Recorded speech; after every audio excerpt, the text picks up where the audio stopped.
Sunburns when you were younger, tanning beds, new moles, scars after surgery, and whether skin cancers can come back. These are the questions people ask me every day, so today I'm going to explain them clearly in plain English. This is part 2 of our skin cancer series, and in this video you'll learn the 3 main different types of skin cancers through pictures: the basal cell carcinoma, squamous cell carcinoma, and the malignant melanoma, sunburn, tanning beds, and actinic keratosis, where skin cancers actually appear. It's not just sun-exposed areas. Skin cancer in darker skin people, what surgery scars post-skin cancer removal look like and when they can be problematic, and whether cancers can return. I'll be covering much more than this, so stay tuned. Skin cancer doesn't always come from the sun. Most people think skin cancer equals sunburn, but here's the truth.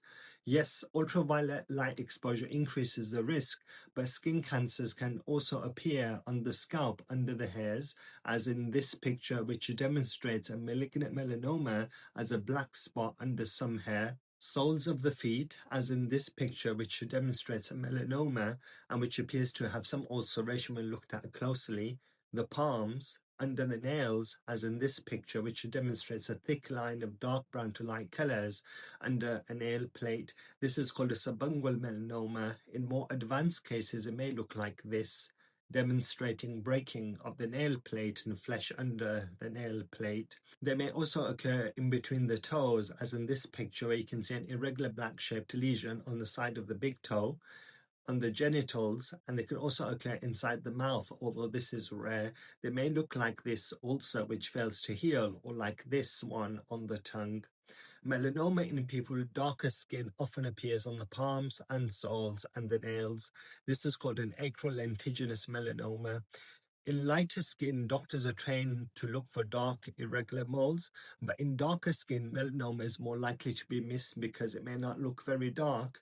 It may occur on non-sun exposed sites, and people may think, I don't burn, so I'm safe. Urgent evaluation is needed if there is a dark streak in a nail, a changing spot on the palm or sole, a non-healing ulcer, or a lump under a nail causing splitting.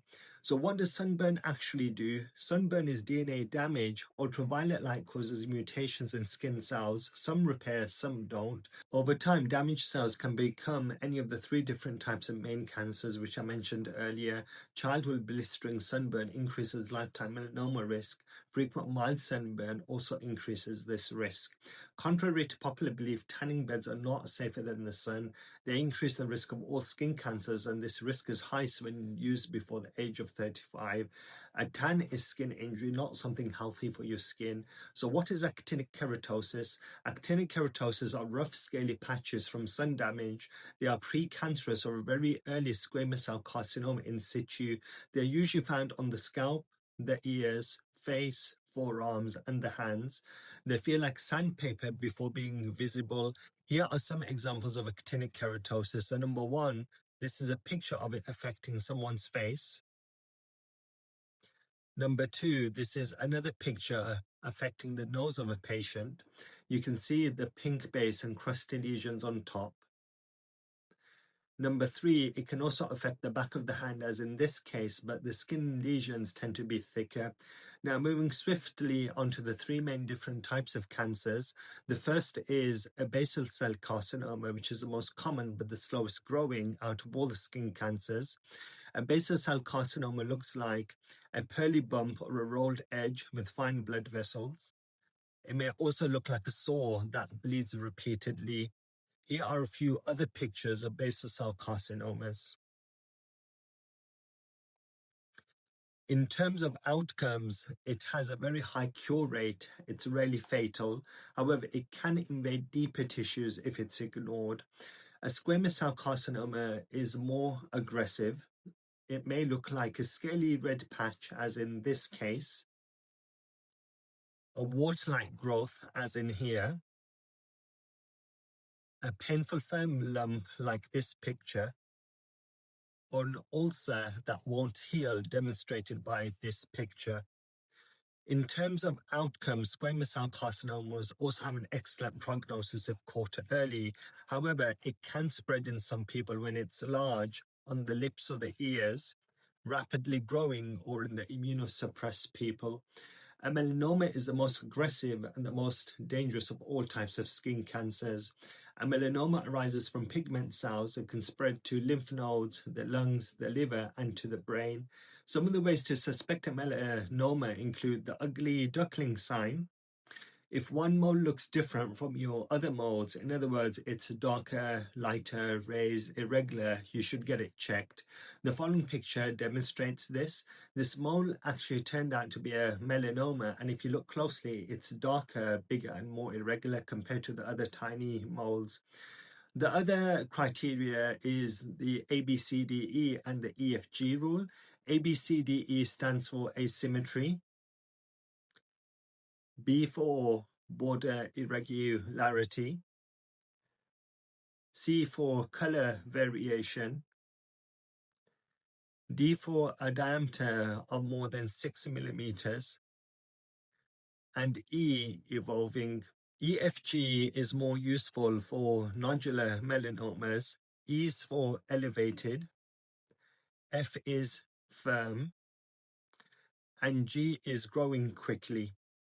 So when should you seek urgent care? Urgent care is needed if there's a bleeding mole, a rapidly enlarging lesion, a new dark nail streak, a painful or ulcerating mole, firm enlarged lymph nodes, or unexplained weight loss or fatigue. With melanomas, the prognosis depends on the depth, the spread, and early detection, although modern treatments have now improved advanced disease survival. Now let's talk about what happens after biopsy. You will first receive a numbing injection. A small sample is removed, after which the pathologist confirms the type of skin lesion, whether it's cancerous or not.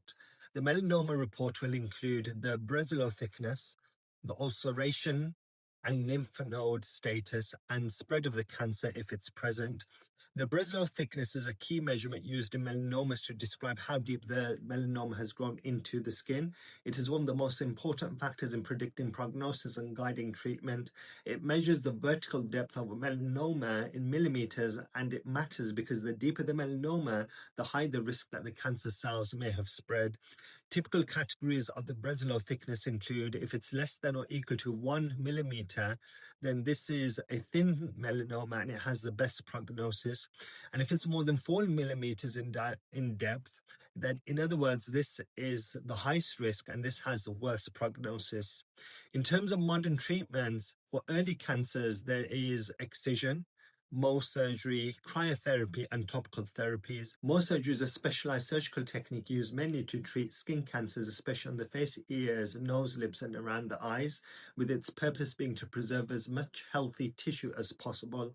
Some novel melanoma therapies include immunotherapy with drugs such as nivolumab and ipilimumab. These drugs help the immune system to attack the cancer. Targeted therapy with more specialist drugs include BRAF/MEK inhibitors. These are used if there's a DNA mutation predisposing you to skin cancers. The other type is oncolytic viral therapy, which is another form of novel therapy which uses T-VEC injections to stimulate cancer destruction. These advances have dramatically improved survival. The other common questions most patients ask is, will I get scars after surgery? Scars may be thin lines and usually unnoticeable in most cases. They can also be curved lines in the creases.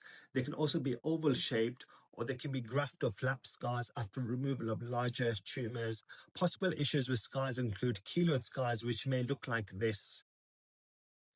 You may also get tightness, numbness, or delayed healing of the wound. Any scar that grows, bleeds, or changes must get checked. So can skin cancers come back? In short, yes, they can. With basal cell carcinomas, local recurrence is common. With squamous cell cancers, recurrence or spread is also possible. Melanomas can reoccur, and this can be local to the lymph nodes or spread to other parts of the body, including your organs. So regular follow-up is important. So how should one monitor a melanoma? You do this by a skin exam by a skin doctor every 3 to 12 months, including monthly self-exams, lymph node checks, and imaging for high-stage disease. A monthly self-skin exam includes checking your scalp, face, neck, your arms, hands, nails, your chest and abdomen, your back and your buttocks, and your genitals, including the soles and in between the toes. You should also be taking photos to track any changes. So what can one do in terms of prevention? Prevention that works includes SPF 30 to 50 daily and reapplying it every 2 hours, protective clothing, avoiding tanning beds, avoiding midday sun, and vitamin B3 for high-risk patients under the guidance of a clinician. There's no evidence that natural therapies such as black salve, herbal creams, or apple cider vinegar cure cancer.